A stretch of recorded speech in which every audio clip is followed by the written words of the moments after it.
Egyptian President Abdel Fattah el-Sisi paid a historic visit to Armenia over the weekend. He is the first Egyptian leader to visit the country. But what are we to make of Sisi's visit? The Armenian side said the meeting was effective and productive, and Sisi even said that Egypt is ready to act as a sort of mediator between Armenia and Azerbaijan. To discuss this, I'm joined by Cairo-based journalist Thomas Gorguissian. So Thomas Gorguissian, thank you very much for your time. Thank you. Interestingly, I can say that I'm following the Egyptian-Armenian relations, or let's say Egypt-Armenia relation for the last 30 years, since the independence of Armenia in 1991. And it was definitely, this what happened now.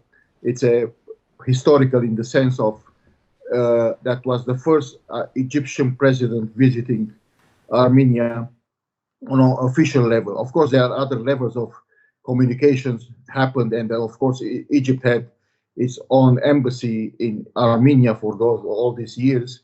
But that level of visit, more than ministers, more than experts, more than cultural or scientific level officials and all these things, now to have a president being there, it's not that meaning of that it was the first time. Of course, it was a chance even to especially when I'm now in Egypt, in Cairo, and following all these years, there is a whole spotlight on the necessity or the importance of that relation. There is a historical reviewing of what was the type of relation between Armenians and Egypt in over years, at least the last 2 centuries. Especially, I have to mention that in the 19th century, mainly in 19th century, most of the structure or the establishment of running Egypt was done, especially in the diplomatic field, was done by Armenians or through Armenians. And this is something historical, it's written there. And of course, the third dimension that was the most important thing, according to what I'm following in the news, and it was written, that definitely it seems, I want to say that Egyptian side, how it looks to these things, it's like the Egyptian side looking at it's a kind of a new page of the relations, especially to establish or re-evaluating or resetting, as we said in diplomatic language, resetting this relation on a different basis of cooperation and increasing and deepening that relation, in particular in the trade and all these things, especially if you know that, I mean, it's really shocking, but it's the size of the trade between Egypt and Armenia, let's say it's not more than $20 million, which is something, I mean, it's a very small number if you compare it to any other country in the region, some different questions have been raised with regards to this visit, which I want to pose to you. Firstly, Sisi said that Egypt would be ready to act as a sort of mediator between Armenia and Azerbaijan. The major powers mediating between the two parties are the US, the EU, and Russia mainly.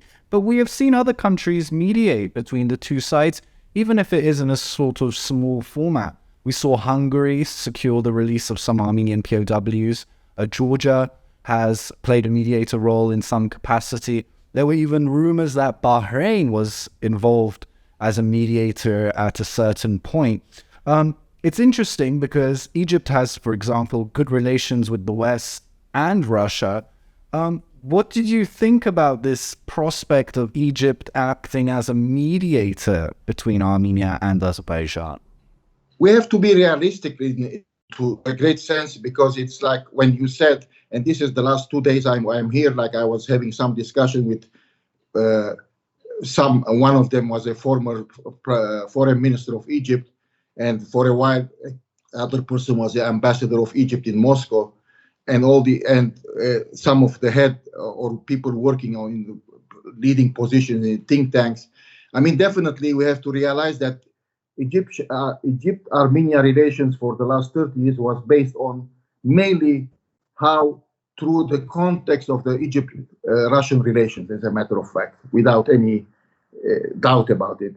And in the same time, if there was some criticizing or some kind of, not criticizing, some point of coming up with different perspective was that how Egypt's relation was with Turkey, and in related to that, how Egyptians were, or Egypt officially, mainly officially or publicly, was dealing with the issue of the Armenians and Armenian genocide and all these things. So it's like you have to put it in a two context. I mean, Egypt-Armenia relation was done in the last 30 years, let's say, not directly, more than related to other main regional powers that they are looking for, or do.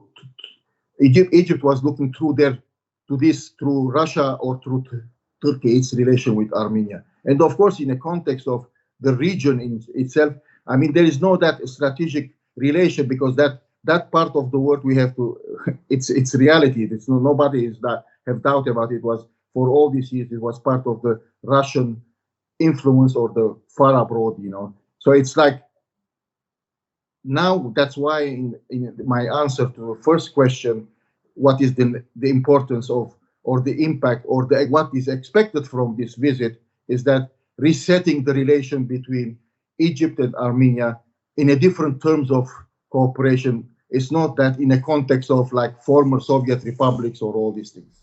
Mm. I want to ask, you kind of mentioned it, but Egypt has had kind of a complicated and rough relationship with Turkey, especially in the aftermath of the 2013 military coup that saw Sisi come to power and saw the end of the Morsi administration, which was heavily backed by Erdogan's administration in Turkey. However, now in 2021, we're seeing Egypt and Turkey normalize relations. Sisi and Erdogan even met at one point, I believe. Sisi had even called, you can correct me if I'm wrong about this, for the acceptance of the Armenian genocide, but some analysts were saying that this was mainly being done as a jab to Turkey as relations were frosty. What would you say to our watchers about Egypt-Turkey relations and how that pertains to Cairo's approach to Armenia? Generally, Egypt-Turkey relations Egyptian-Turkish relations, let's put it in this term, are always, as you mentioned, or defined it or named it, is complicated. Don't forget that Egypt was for a while part of the Ottoman Empire anyway.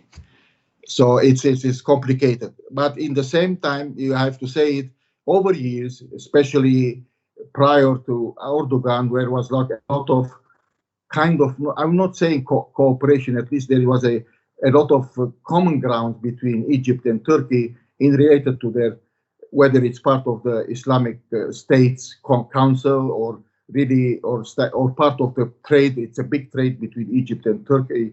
And there is always that the military establishment relations. But I can tell you, in the same time, in the last 10 or 20, 15 years, whatever, you can count in different way, that with the presence of Erdogan and this, let's say, tough relation, I can call it, or let's say in a different way, the tough relation between Erdogan and Sisi definitely shaped in a different way. I can tell you that, for example, in 2015, for example, the 100th anniversary of the genocide, Armenian genocide, for example, a big delegation from different sectors of Egyptian, whether it's religious or political life, they were present in Armenia, in Yerevan, and they said become part of the commemoration of the genocide, as like a whole charter flight was coming out with hundreds of people. And this was that kind, and at the same time, the possibility even that there was a project of a proposal by many members of the parliament, Egyptian parliament, in 2015 and on, about recognizing the genocide. But I can tell you, in the same time, part of Egypt relation with Turkey is related to the Egypt relations with Saudi Arabia or Emirates. And I can tell you that in the last 2 years, maybe, or the last year in particular, and start to be like trying to normalize, but it's not done because because Erdogan history with Egypt, especially with the Muslim Brotherhood, in the last 10 years is like very obvious, and it was kind of challenging the presence of Sisi somehow in a different way, or an Islamic State, being an Islamic State or not. So this complicated and in the same time confrontational relation between Sisi and Erdogan may be minimizing somehow in the last few months, but nobody knows in which direction it's going, because there is kind of this, and there is especially the whole media for a long time, they were attacking or criticizing or whatever we can say, talking about Erdogan and the Armenian genocide as a part of Erdogan and Erdogan-like people in the Ottoman Empire anyway. And, you know, agreements were signed during this visit. There was a call for deepening relations, as you mentioned, in trade, but also in tourism, in the economy, business. But what would your message be to the Armenian diplomats, the Armenian state, with regards to deepening relations with Egypt? Is this a real opportunity? Should they pursue it? I'm not sure that the two sides were very clear about what, I mean, as a matter of fact, in the last few days, I'm following the two sides, how they are talking about the visit. It's not just how I'm seeing it. And I can see, as a matter of fact, I'm trying to put your question in a bigger sphere, saying that trade and tourism and all these things is really, it's not that much between the Egypt and between Turkey. I mean Armenia and Egypt. So definitely, we will see how it's going to be taken other steps. Of course, many people were talking, especially in the Armenian side. I can tell you which is, I don't know if there is any factual, let's say, facts about that about like their expectation as a matter of fact, or wishful thinking that Egypt we have a role or somehow play a role in this dispute especially between Armenia and Azerbaijan. Saying that, why I'm saying that, because of course the two visits done in the same time, and of course some people will say why he went first to Azerbaijan and then Armenia. But if you see the type of the talks in the two countries, as a matter of fact, you have to realize that whether we saw it in the Azerbaijan or Armenia are almost the same delegation that was accompanying President Sisi, was accompanying him in both in Baku and Yerevan, and similar way of talks are happening. Definitely, Egypt has no that much relation with either Armenia or Azerbaijan, so we cannot say that something is changing anyway. But it definitely they are, let's say, the possibility, or let's say the wishes or the hopes to make new page in Egypt relation with Armenia in particular. How it can be done, I don't know. I mean, I can foresee something, but it all depends on the two sides. It takes, as I said, it's in politics. I'm not the person who's saying it. As in politics or in diplomacy, we say it takes two to tango. So it takes two to tango between Egypt and Armenia, and I'm not sure what Armenians are expecting in Armenia from a relation with Egypt, and what Egyptians are expecting a relation with. Of course, there is a role for the Armenians in Egypt to talk about the necessity of establishing, or let's say reviving this relation, especially in the culture or tourism and all these things. But it's limited role, because it's, as we know, Egypt is more than 100 million people, and Armenia at the end is like 2 million people or 3 million people. And finally, Thomas, briefly, I just wanted to ask, I saw an old Armenian Foreign Ministry memo in which Armenian diplomats expressed appreciation to Egypt for its neutral position with regards to the Armenian-Azerbaijan conflict. Is its position neutral, and what can you say about Egypt's relationship with Azerbaijan? Is its relationship with Azerbaijan more beneficial than its relationship with Armenia? What can you say about this matter? I can tell you, I mean, I'm not trying to exaggerate or minimize what happened, and that's why I'm telling you, if you ask me if it's neutral, yes, it's neutral. I mean, plus or minus, it depends how you look to it. Because I know some people in Armenia or some people in Azerbaijan, I'm sure that they are looking for, in Armenia, for example, of how it comes that he went first to Azerbaijan and doing the same thing that he is doing with us. And I'm sure in people in Azerbaijan, they would say how it comes that the Sisi is going to Armenia and doing things the same like it's doing with us.